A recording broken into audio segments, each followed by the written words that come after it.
everyone, this is Angela here at Universal Studios Islands of Adventure, and I'm going to give you a little rundown on the park today. As you might have heard, they've opened up a whole new section called the Wizarding World of Harry Potter, and it is by far almost a third park in how much there is to see. Take into consideration the lines are extreme at this time. Maybe after it's been open for a year or so it'll be okay, but we went in there first so we could get done, things we hadn't seen before. So let's start talking about it. The biggest thing is the Hogwarts school itself. The actual castle is amazing looking. It's skyscraper height. It's realistic and authentic looking, and it also is connected to the town of Hogsmeade, which is where the students go to buy their school supplies and their candy and their butterbeer. Make sure that you find the time to pick up a butterbeer. You can either get in just a regular cup or you can get a collectible cup like this. Well worth it. It may be a little pricey for you, but it is really tasty. As far as the rides go, there is this insane ride inside of Hogwarts called Harry Potter and the Forbidden Journey, and I had no idea going into what exactly to expect, and I think that's what made it so fantastic for me. It's kind of like being on a broomstick ride with Harry Potter as he's leading you through Hogwarts and out into the extending areas of the storyline, except you're strapped into a chair and you're spun around inside of a cave that has dragons coming at you breathing fire or kind of a steam, and if spiders dropping out of the sky and spitting water at you. I got drenched in the face by a spider, and that was scary. It was actually frightening, I have to say. I would kind of give a warning to maybe little kids might be worried about it. But there's also a little roller coaster for the kids. It's called the Flight of the Hippogriff, which it's worth it and just to see the hippogriff itself. It's an animatronic and it looks really good, but it's a short, quick roller coaster ride. There is also a wand experience, and there was a 45-minute wait for us, maybe even more, and the actual experience itself was about 6 to 8 minutes. For me, it wasn't worth standing in line for 45 minutes, but it's, they do that so that they can only let so many people in, so that you have room to see what's going on. But you have one person is picked, most likely a small child. Well, they'll go through just like Harry Potter did, and they'll find their wand.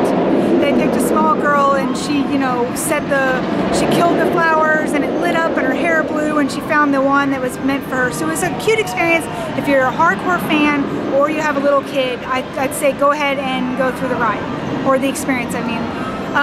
As for there is also another roller coaster in the Harry Potter world that used to be the Dueling Dragons that they just converted to add into the Harry Potter world, and they didn't really change any. The ride itself is the same if you've been on it. It's two roller coasters challenging each other, and they pass each other very closely. It is a really ripping fast roller coaster. It's a lot of fun to go on, but the stuff itself didn't really change that much. They added in a few Harry Potter details. So that's the Harry Potter. I mean, we spent 4 hours, I think, over in Harry Potter, mainly because of the lines. Now the rest of the park, there's tons of other rides that if you haven't been on them, I'm just going to give you a run through of some that you cannot miss. The Hulk you'll see behind me here is the Incredible Hulk. It shoots out of a tunnel, I think it's 65 miles per hour. It's insanely fast, and it goes upside down and twists, and it goes in a tunnel of fog, and it's totally worth it. And just like every other experience here in the park, your wait line is not boring. They give you things to look at. You hear voice clips and video clips of the actual event itself, so it'll keep you entertained. And the lines are not bad for any of these other rides. There's just an extreme line cloggage going on over Harry Potter because of how new it is, so you have to take that into consideration. Also, one of our favorites is the whole area of Jurassic Park. There's the Jurassic Park River Adventure, which is a water ride, but you only get it kind of depends on where you sit. You could get really wet at times, and other times just kind of some sprinkles. Definitely worth going on though, because it's like the entire adventure of seeing all the dinosaurs. You go through the opening gates, you got the music going, the whole deal. So cannot miss that. It's for the whole family. There's also plenty of eatery places inside the Jurassic Park area that have really good food. Also, one of our favorites inside of Islands of Adventure is the Spider-Man adventure, or Spider-Man 3D adventure, which you sit into a car that spins you around and sees different aspects of the inside, and it's all in 3D, and you can feel fire coming at you when you need to see when you're seeing something with fire. You have water spraying at you, so it's just a very immersive 3D experience, and it's because of things that you see here disappointing. So it's an example to live up to, is what I'm trying to say. Outside of that, I mean, there's all kinds of things to see here. It's going to take you, if it's the first time, especially with Harry Potter opening, make sure you have 2 days to see all these parks. We've been through it many times, so we know what to hit and miss. Over at Universal Studios lot, it's more of an experience.